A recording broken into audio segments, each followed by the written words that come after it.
Hi everyone, myself Rima Vishwakarma, MSc first semester microbiology, and my seminar topic is endoplasmic reticulum.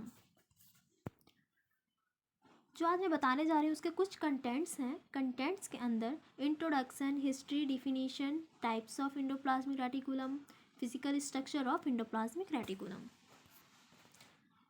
So start करते हैं हम introduction से। Endoplasmic reticulum क्या है? Endoplasmic reticulum एक single membrane bounded structure है। Endoplasmic means with in the plasm, means cytoplasm के अंदर। Indo means inside, plasmic means cytoplasm, reticulum means network. ये एक बड़ा नेटवर्क है। इंडोप्लाज्मिक रेटिकुलम एक बड़ा नेटवर्क है जो close and flattened bound structure होता है, जो कि न्यूक्लियर इन्वेलप से इनक्लोज होता है। उसके कंपार्टमेंट को हम ल्यूमेन बोलते हैं। ल्यूमेन को हम सिस्टर्नल स्पेस या पेरीन्यूक्लियर स्पेस भी बोलते हैं। Structure of endoplasmic reticulum. इस स्ट्रक्चर में आप देख सकते हैं कि सेंटर में न्यूक्लियोलस है, उसके बाद न्यूक्लियस, न्यूक्लियस में न्यूक्लियस स्पोर प्रेजेंट है, फिर रफ इंडोप्लाज्मिक रेटिकुलम अटैच है इससे, और स्मूथ इंडोप्लाज्मिक रेटिकुलम भी अटैच है। रफ इंडोप्लाज्मिक रेटिकुलम में राइबोसोम्स अटैच होते हैं, इसलिए यह रफ अपीयरेंस देता है। और स्मूथ इंडोप्लाज्मिक रेटिकुलम में राइबोसोम्स नहीं होते हैं और यह ट्यूब्यूल से बना होता है, तो यह स्मूथ अपीयरेंस देता है। ये वर्क कैसे करता है? जैसे कि न्यूक्लियर इन्वेलप से हमारा रफ इंडोप्लाज्मिक रेटिकुलम अटैच है और स्मूथ इंडोप्लाज्मिक भी इससे अटैच है। इंडोप्लाज्मिक रेटिकुलम स्टार्ट होता है सेल के न्यूक्लियस से। न्यूक्लियर मेम्ब्रेन का जो ल्यूमेन है उसे पेरीन्यूक्लियर स्पेस कहते हैं। न्यूक्लियर मेम्ब्रेन से स्टार्ट होता है और पूरे सेल में स्कैटर्ड हो जाता है, मतलब फैल जाता है, और सेल मेम्ब्रेन के साथ कंटिन्यूअस में रहता है। इसमें वेसिकल्स प्रेजेंट होता है जिसके थ्रू हमारे वेसिकल्स का वर्क होता है ट्रांसपोर्ट करना। वेसिकल्स ओवल्स स्ट्रक्चर के होते हैं।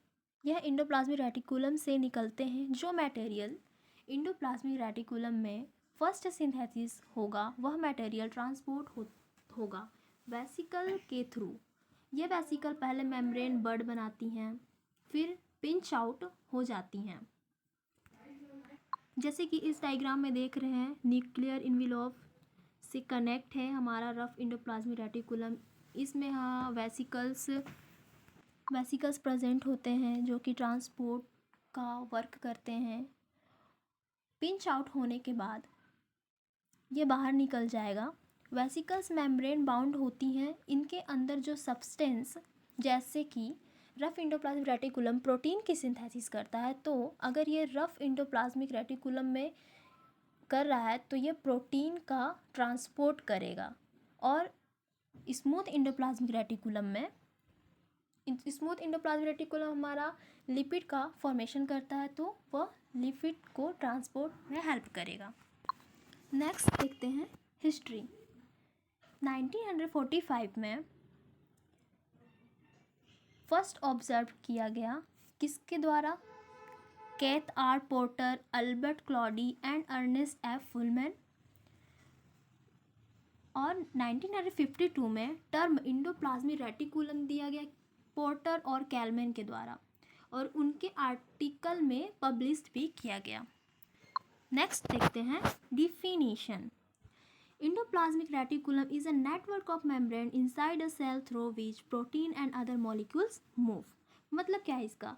इंडोप्लाज्मिक रेटिकुलम सेल के अंदर मेम्ब्रेन का नेटवर्क है जिसके थ्रू प्रोटीन और अदर मॉलिक्यूल्स मूव करते हैं।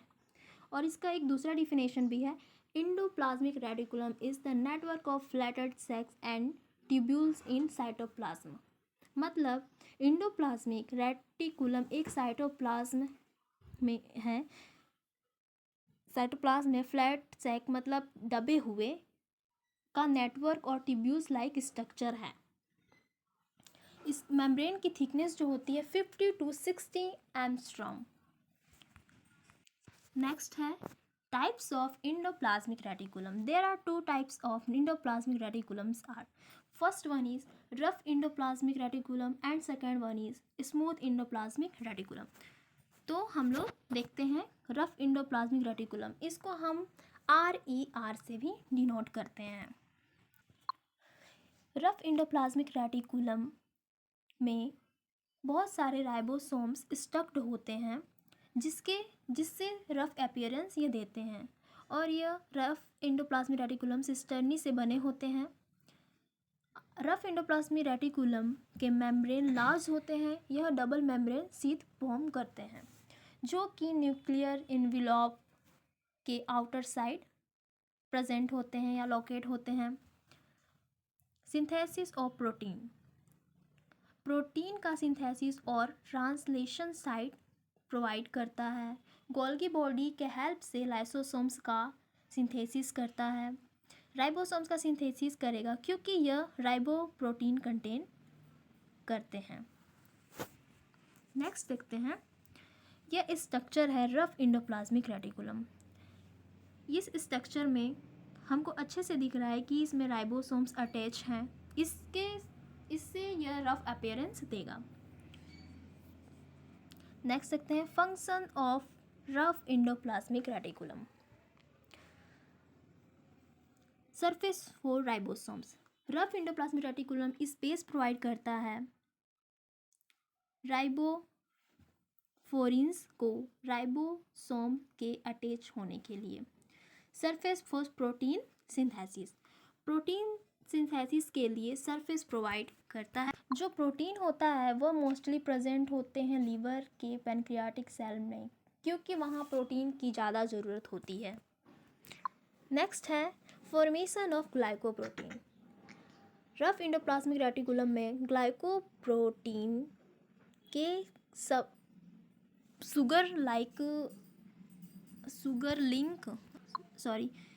रफ इंडोप्लाज्मिक रेटिकुलम में ग्लाइकोप्रोटीन के शुगर जो होते हैं वो एक दूसरे से लिंक करते हैं और गोल्गी कॉम्प्लेक्स में कंप्लीट होते हैं। नेक्स्ट है smooth endoplasmic reticulum formation. Ribosomes के कम होने से स्मूथ इंडोप्लाज्मिक रेटिकुलम का एक्सपीरियंस होता है। नेक्स्ट देखते हैं स्मूथ इंडोप्लाज्मिक रेटिकुलम्स क्या होता है। स्मूथ इंडोप्लाज्मिक रेटिकुलम्स जो होते हैं वो ट्यूब्यूल्स वेसिकल सैक के अरेंजमेंट से बने होते हैं। साइज और स्ट्रक्चर जो इसका स्मूथ इंडोप्लाज्मिक रेटिकुलम का जो होते हैं वो सेल के बीच में इसके चेंजेस आते रहते हैं, इनके साइज और स्ट्रक्चर के बीच में। सरफेस में राइबोसोम्स प्रेजेंट नहीं होते हैं और यह न्यूक्लियर इन्वेलप से कनेक्ट होते हैं। इस स्ट्रक्चर में देख सकते हैं कि जो हमारा स्मूथ इंडोप्लाज्मिक रेटिकुलम है वो ट्यूब्यूल्स लाइक स्ट्रक्चर है और इसमें राइबोसोम्स अब्सेंट है, इसलिए यह स्मूथ अपीयरेंस देता है। नेक्स्ट है functions of smooth endoplasmic reticulum. First detoxification, जैसे कि लीवर में कोई भी हार्मफुल मटेरियल रहता है जैसे कि ड्रग पॉइजन रहते हैं तो उसको हार्मलेस में कन्वर्ट कर देता है, या फिर कोई भी हार्मफुल सब्सटेंस को सेल के अंदर इंटर नहीं होने देता है, डिटॉक्सिफाई करता है, क्योंकि वह सेल को डैमेज करेगा, इसलिए उस डैमेज होने से बचाता है। फॉर्मेशन ऑफ ऑर्गेनेल्स, ये फॉर्मेशन करता है Golgi apparatus, lysosomes and vacuoles का। Synthesis of phospholipid cells, smooth endoplasmic reticulum phospholipid cell को भी सिंथेसिस करता है जो कि ओवरीज, टेस्टिस और स्किन ऑयल ग्लैंड में प्रेजेंट होते हैं। एक और इसका मेन फंक्शन है, जैसे कि स्मूथ इंडोप्लाज्मिक रेटिकुलम लिपिड का फॉर्मेशन करते हैं, लिपिड प्रोड्यूस करते हैं, उसके साथ स्टेरॉयडल हार्मोन और ग्लाइकोजन को भी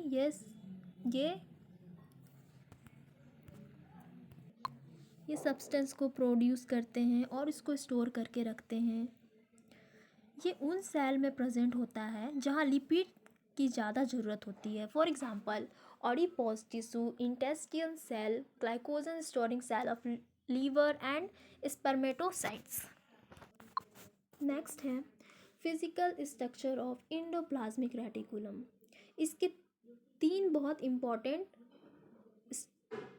स्ट्रक्चर हैं। फर्स्ट है सिस्टर्नी ट्यूब्यूल्स वेसिकल्स। इससे ही हमारा इंडोप्लाज्मिक रेटिकुलम बनता है। तो पहले हम लोग देखते हैं सिस्टर्नी। सिस्टर्नी पहला डायग्राम देखते हैं हम। इस डायग्राम में आप देख सकते हैं कि ये लॉन्ग है, इसमें राइबोसोम्स अटैच हैं, एक दूसरे के पैरेलल है, और ये खोखला होता है, फ्लैटेड मतलब चपटा होता है, और इसका जो डायमीटर होता है 40 से 50 माइक्रोमीटर होता है।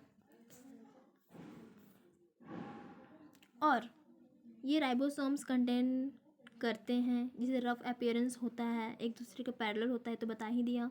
और ये कंटेन करते हैं ग्लाइकोप्रोटीन नेम्ड राइबोफ्लोरिन फर्स्ट, राइबोफ्लोरिन सेकेंड, जो कि राइबोसोम्स को बाइंड करके रखता है। सेकेंड देखते हैं ट्यूब्यूल्स। ट्यूब्यूल से ही नाम से ही पता चल रहा है कि ट्यूब लाइक स्ट्रक्चर होगा। जैसे ये इरेगुलर ब्रांचिंग एलिमेंट होते हैं जो नेटवर्क बनाता है एक दूसरे एलिमेंट से, जो एक दूसरे को जोड़ता है। और इसका डायमीटर 50 to 190 माइक्रोमीटर होता है। इसका डायग्राम देखते हैं। ये है ट्यूब्यूल्स। इसमें देख रहे हैं कि इरेगुलर ब्रांचिंग है, राइबोसोम्स अटैच हैं और एक दूसरे से नेटवर्क बना रहा है। और थर्ड है हमारा वेसिकल्स। Vesicles very important. ये ओवल राउंडेड स्ट्रक्चर होता है, vacuole like element, ribosomes free होते हैं, फ्री कम्युनिकेट करते हैं एक दूसरे से, फ्लूइड कंटेन करते हैं जिसको इंडोप्लाज्मिक मैट्रिक्स कहते हैं, जो कि इंडोप्लाज्मिक रेटिकुलर ल्यूमेन में प्रेजेंट होते हैं। और ये जो हमारा इंडोप्लाज्मिक मैट्रिक्स है वो आउटर साइटोप्लाज्मिक मैट्रिक्स से अलग होता है, और इसका जो डायमीटर है 25 to 500 माइक्रोमीटर होता है। इस डायग्राम में देख रहे हैं कि ओवल सेफ स्ट्रक्चर है, राइबोसोम्स प्रेजेंट एक दूसरे से फ्री हैं,